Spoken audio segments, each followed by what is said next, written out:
दोस्तों अस्सलाम वालेकुम। आऊं आहियां अवां जो पंहिंजो अली हसन अहसन चडड़। जीअं त मां हिकु कहाणी लिखी रहियो आहियां फिल्म इश्क गुनाह। हिन फिल्म जो जेको डायरेक्टर आहे लाला फयाज़ चाचड़ ऐं को डायरेक्टर हसन मेमण आहिनि। ऐं अव्हांखे ॿुधाईंदो हलां त हिन फिल्म में मुंहिंजो जेको हिकु सीरियस कैरेक्टर हूंदो, मां पाण बि हिन फिल्म में कमु कयां थो। अवां मुंहिंजा फनी वीडियोज़ क्लिप्स ॾिठा हूंदा, पर ही जेका फिल्म आहे हिन फिल्म में मां सीरियस कैरेक्टर कयां पियो ऐं हिकु बहितरीन कैरेक्टर हूंदो। ऐं दोस्तों जेको ॿिया बि अदाकार हूंदा ऐं तमामु बहितरीन अदाकार हूंदा, छो त मां इहो दोस्तनि खे ॾेखारणु चाहियां थो त जेको अदाकार हूंदो आहे सिर्फ़ु कॉमेडियन हूंदो आहे, सिर्फ़ु कॉमेडियन ताईं नथो रहे, हू सीरियस कैरेक्टर बि करे सघे थो। ऐं अगरि जंहिं दोस्त खे चांस ॾिनो वञे त हू हीरो जो कैरेक्टर बि करे सघे थो।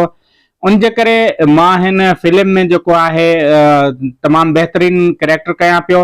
ऐं हिन फिल्म जी कहाणी जे मुताबिक़ अव्हांखे ॿुधाईंदो हलां त ही जेका कहाणी आहे ही ॿियनि जेके सिंधी फिल्म्स आहिनि उन्हनि खां मुख़्तलिफ़ आहे। ही हिकु हक़ीक़त ते मुबनी फिल्म आहे जंहिंमें एजुकेशन जो जेको मैसेज ॾिनो वियो आहे।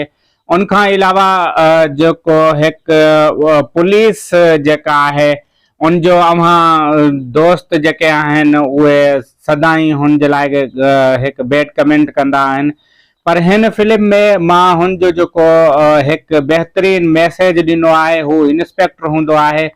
हू जेको जुर्म ख़िलाफ़ हर वक़्तु उन जेको आहे ॾींहुं राति महिनत कंदो आहे। ऐं उनखां अलावा जेके ॿिया कुझु नेगेटिव पार्ट बि ॾिना विया आहिनि, पर हू बि पोइ पॉज़िटिव रोल में अचनि था, छो जो हर को इहो ॼाणे थो त जे अगरि असांजे हथ में कलम हुजे हा, ही हथियार न हुजनि हा, त असां बि अॻिते वधी सघूं हा।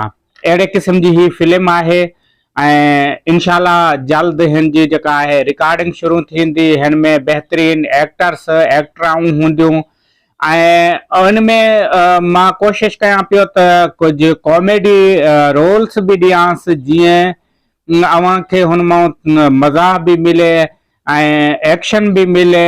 उनखां पोइ ॾुख दर्द मोहबत प्यार, माना जीअं फिल्म में कांहिं शइ जी कमी न रहे।